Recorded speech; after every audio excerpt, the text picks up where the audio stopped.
How do you steal $1 billion from a bank?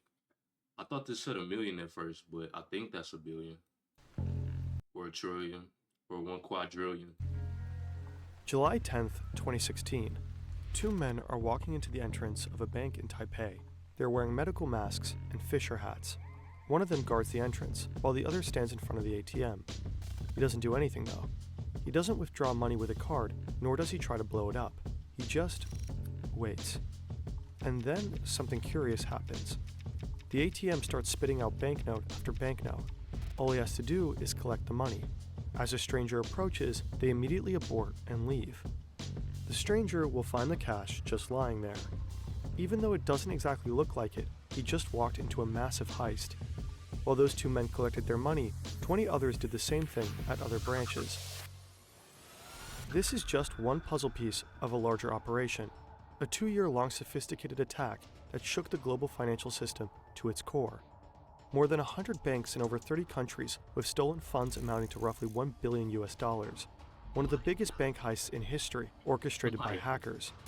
The Carbonac Group. They are led by one elusive mastermind. But on this one night in Taipei, he and his team made a crucial mistake. One that they Bro, imagine you just walk into a bank and it's just like $1 million on the floor. will pay a heavy price for. Carbonac was a game changer, I think. Poof. The attackers, they have the password of the administrator. So at that point we knew that they were watching what we were doing. It's very hard to arrest a piece of code.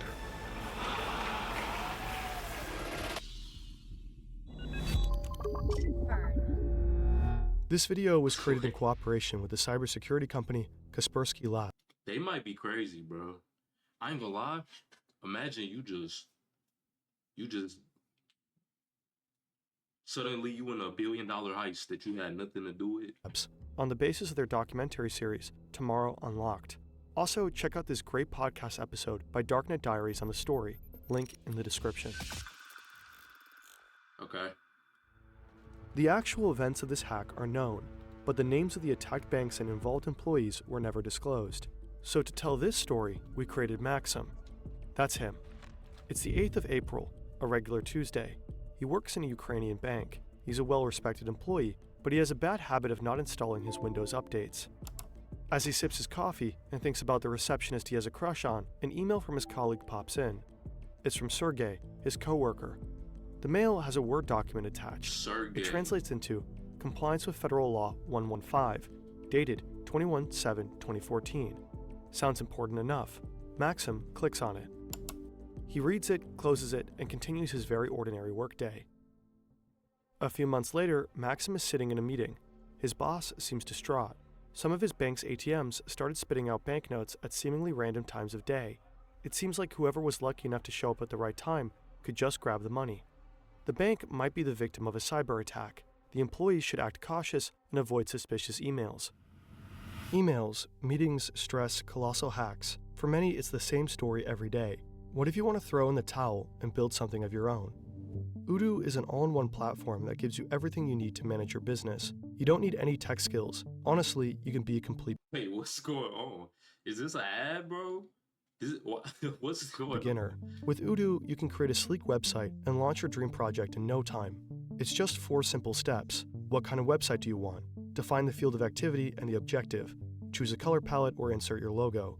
What pages or features do you want? Pick your favorite theme from a wide range available. Odoo's AI does the rest.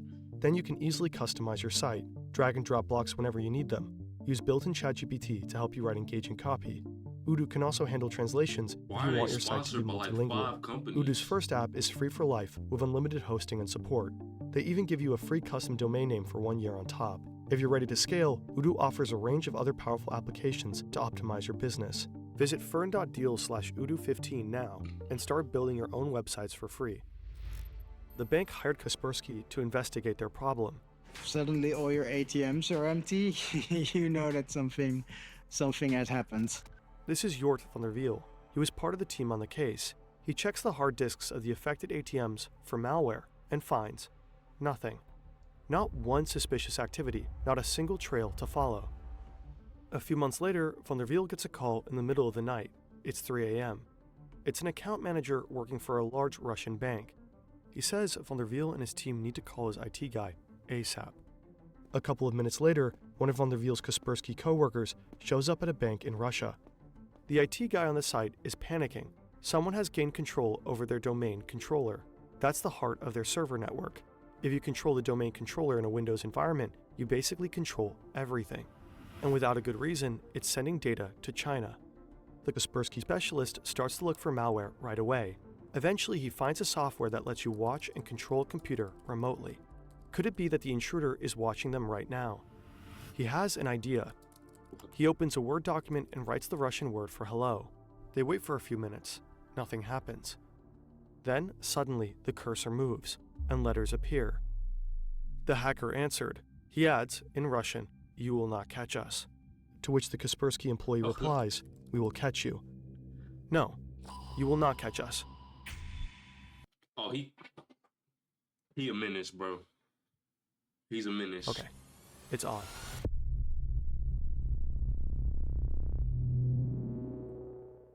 It will take some time, but eventually the Kaspersky team finds the malware. It is similar to the Garburb Trojan. One configuration file of the malware is called Ananak, so the team decides to call it Carbonac. This incident at the Russian bank gave von der Wiel and his colleagues hints about what is going on, and they link it all back to those hacked ATMs in Ukraine. Now they can reconstruct how the Carbonac hackers operate, so let's wind back. This is one of the Carbonac hackers. Again, it's the 8th of April, 2014. He already got into Sergey's email account, but he wants access to Maxim's computer, so he sends out this email with that attachment. The Word file exploits vulnerabilities in Microsoft Word to download malware that contains a backdoor. The hacker now has remote access to Maxim's computer. Next step, gain access to the whole network, and he knows exactly how to do it. The hacker installs a specific software on Maxim's computer, which slows it down, which in turn frustrates Maxim, so he calls IT to come by and check. By the time the IT guy comes over, the hacker has installed a keylogger. This way he will be able to see everything one types into Maxim's keyboard. The IT guy starts to investigate. To do so, he needs to type in his admin password, and bingo. The hacker got the admin's password. He tries Bro, what? it out on the domain controller, and yep, it's the same. Bro, what? Now I ain't gonna lie. Doing all that is just like, he can go look for the computer in you gotta be like, the network that controls the money transfers and the ATMs. But he doesn't attack right away. Instead, for months he silently observes the employees managing the transactions. Once he fully understands the process, he proceeds. To steal the money, the Carbonac group developed 3 different methods. One way is to transfer money from so-called transaction management accounts to their own accounts. To avoid suspicion, they raise the balances by the stolen amount beforehand, keeping the total unchanged. Since banks check accounts only every 10 hours, the transfers go unnoticed. Another way is to take control of specific ATMs to let them spill out banknotes, right into the hands of money mules. These are men hired through the Moldovan mafia, who collect the money and send it to their bosses. In exchange, they get to keep a small cut. The third method is the most sophisticated. The hackers set up a couple of bank accounts in the names of their money mules, including debit cards. Then they make sure they all have the same small amount on it, let's say $3.33. Then they update the bank's database, exchanging that $3.33 for $1 million. Suddenly, all the money mules have $1 million on their bank account. Now they just use their debit cards to withdraw the cash. As a side effect of the database update, some broke bank customers bro, imagine like they pull out the 1 million on the debit card and they just like flee. They just take the whole amount and just leave. Customers will suddenly find themselves to be millionaires. The better the Kaspersky team understands the methods of the Carbonac group, the more they begin to grasp how complex this operation is. Kaspersky teams up with Europol, major European banks, and various national law enforcement agencies to hunt them down. They're able to take down some of their servers, but then the hackers start using different tools and continue to work under the radar. By the beginning of 2015, Carbonac has robbed at least 100 financial institutions in almost 30 countries. Most of the victims are in Russia, but also in the US, China, and Europe. Within 2 years, they steal roughly $1 billion. They appear to be unstoppable, until they stealing $500 million a year. Someone screws up.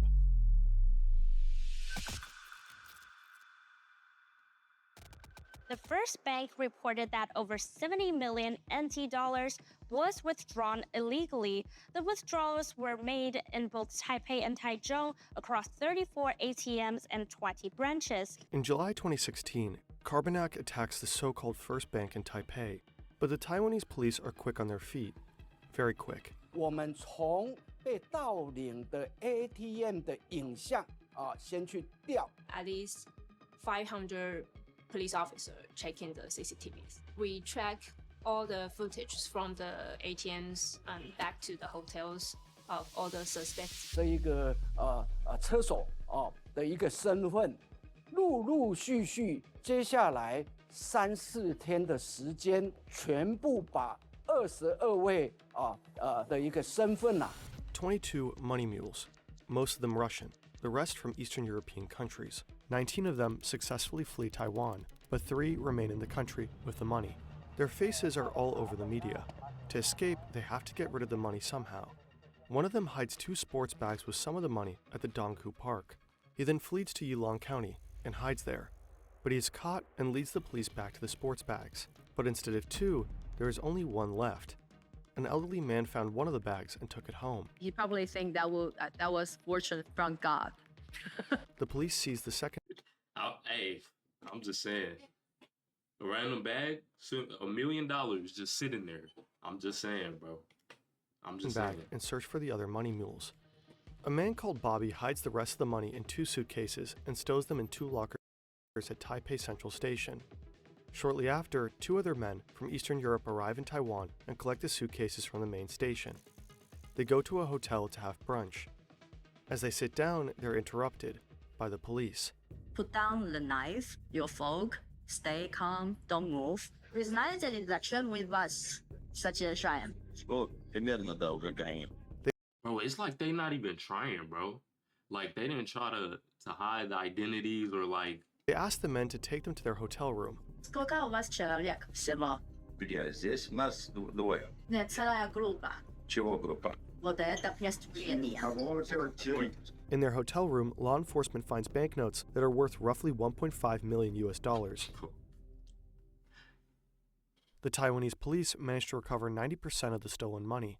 The 3 money mules are sentenced to a little over 4 years in prison. These guys are just low-level operatives. But on the phone of one of the men, the Taiwanese police find pictures of stacks of money in various currencies. They also find emails from the suspected head of the Carbanak group. Europol, the FBI, cybersecurity companies, and several authorities from different countries work tirelessly to find the Carbanak mastermind. Little do they know he is hiding all the way across the globe, living a life in luxury. Oh, they found him? March 6, 2018. This is Dennis. He's Ukrainian, but now he lives with his wife and son in Alicante, Spain. He's a rather private person. He doesn't really leave the house. Right now, as per usual, he's coding new malware. He's one of the best of his trade. To keep a low profile, he does most of his spending in Bitcoin. At the time, he's worth 15,000 Bitcoins.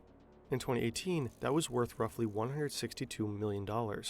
Today, it would be more than $1 billion. But there are some things that Bitcoin can't buy. Not a lot of car or house sellers like to be paid in digital currencies. So he needs to use real money to buy these, which leaves traces. This is what tipped off the police. They start to follow the money and eventually realize who he is. Bro, he casually just living a life off somewhere, just chilling while he's stealing billions of dollars, bro. He got his feet kicked up with his wife and his kids at home, just chilling like he's just like living a normal life, bro. I mean, oh, hold on. His laptop is still on and unlocked. The forensic team immediately starts to collect evidence. The authorities will seize 2 BMWs and jewelry, valued at $500,000, and of course, his bitcoins. But the vast majority of the stolen $1 billion remains missing to this day. I ain't gonna lie, they spread that out. They spread that out. Y'all never getting that money back. Dennis K. may have been the mastermind behind the Carbanak operation, but he certainly didn't work alone. We think that it was quite a big team, at least between 10 and 30 people all together that was able to pull this scheme off. You can find the same piece of code being used by different groups. And it's very hard as a security researcher to know the difference, which group is using what code, because the code is very similar. It's very hard to arrest a piece of code. In late 2018, 3 Ukrainians were arrested who were allegedly involved as well. The Carbonac malware still exists today. The hackers who use it go by many names: Fin7, Joker's Dash, Carbon, and Cobalt Spider. Experts suspect that those Russian cybercriminals are given free rein by the Russian government in order to cause chaos in the Western world. Maxim's bank lost millions. As we know now, this could have easily been avoided. The Carbonac group exploited a vulnerability in Microsoft Word, one that had already been fixed 3 years prior, but Maxim was too distracted to install those Windows updates. So make sure to keep your systems up to date.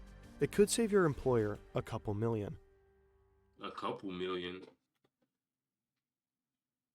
The point of the story? If you see a random Google Doc pop up on your computer, do not click on it. Unless you don't got no money, I guess. I don't know.